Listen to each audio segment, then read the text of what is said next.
Hello, my name is Wenping.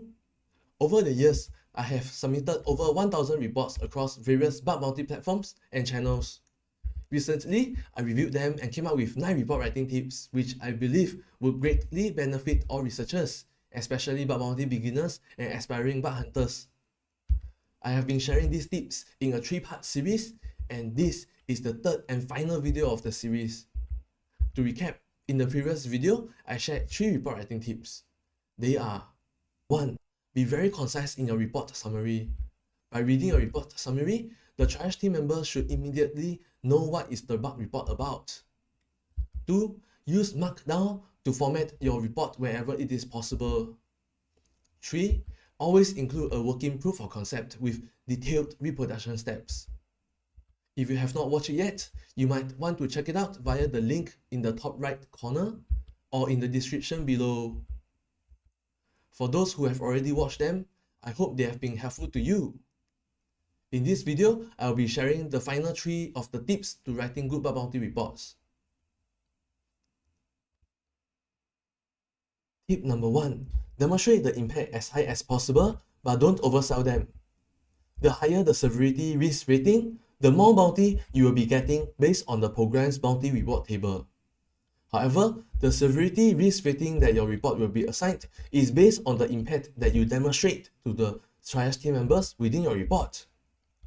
Based on my understanding, no matter which bug bounty platform you are active on, the triage team members employed by the bug bounty platform will always recalculate the severity risk rating after they have successfully reproduced the report and then deem it as a valid bug. It seems to be part of their job scope. Therefore, if you rated a report as high impact but failed to demonstrate it in your report, the perceived severity risk rating will be lowered accordingly. Therefore, it is crucial that you provide a proof of concept that matches the severity risk rating that you have reported. Also, don't just show a CVE and then say that it is vulnerable. Demonstrate it. You can even create a nuclear template for the triage team member to use it to easily reproduce the bug. I know some public programs on HackerOne will even give you a bonus bounty for providing a valid nuclear template for them to reproduce the bug. Lastly, for information disclosure type of bugs, don't just paste a screenshot of the exposed data. Try to explain what you see and how they can be exploited by an attacker to conduct malicious activities. Sometimes the difference between confidentiality impact being high or low depends on how you have demonstrated the impact in your report. Tip number 2. This might be optional in most common situations, but I recommend to include a video POC, proof of concept, in your report wherever it is applicable. Sometimes, a bug is so straightforward that it is redundant to record a video POC. However, based on my personal observation, when it comes to providing evidence that a bug once existed on an application, video POC are more credible than screenshot images.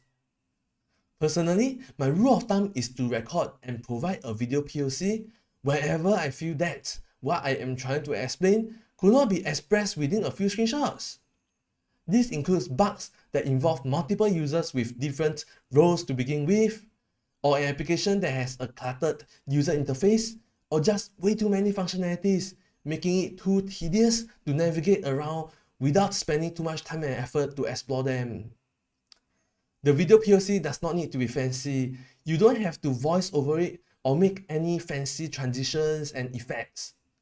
The whole point is just to show the detailed steps and teach the triage team member on how to reproduce your report. If need be, they can slowly follow the steps in your video. However, having a video POC is only to aid you in delivering your message in a more effective way. It should not be treated as a replacement or an excuse to be sloppy in your report writing. Don't be lazy. Tip number 3. Always provide relevant supporting material for any claims that you make when explaining a bug. Of course, if you report a reflected cross-site scripting bug, it should be pretty straightforward. However, what about permission or business logic related bugs that are more product specific? You can only learn about all these product specific features and requirements by spending dedicated time to deep dive, to learn the application and understand the product. But are they really bugs, or are they just actually features that are not well advertised? You have to be convinced yourself and also be able to explain and convince the triage team members who are handling your report. What other ways is there apart from providing official documentations and evidences to show them? You can use Google or go to their product documentation page to look for the specific information and find the evidence to support your claim. So, you want to report an unauthorized access control related bug? Prove it with an evidence. Don't just claim it. Most reputable companies worth their salt will have a product knowledge base or product wiki page that provide all this information. Also, another reason to provide supporting materials is also to let the program team member help you get the bug accepted. For example, some time ago, I reported an unauthorized access control bug to a private program on HackerOne. The triage team member triaged my report because they were able to reproduce it.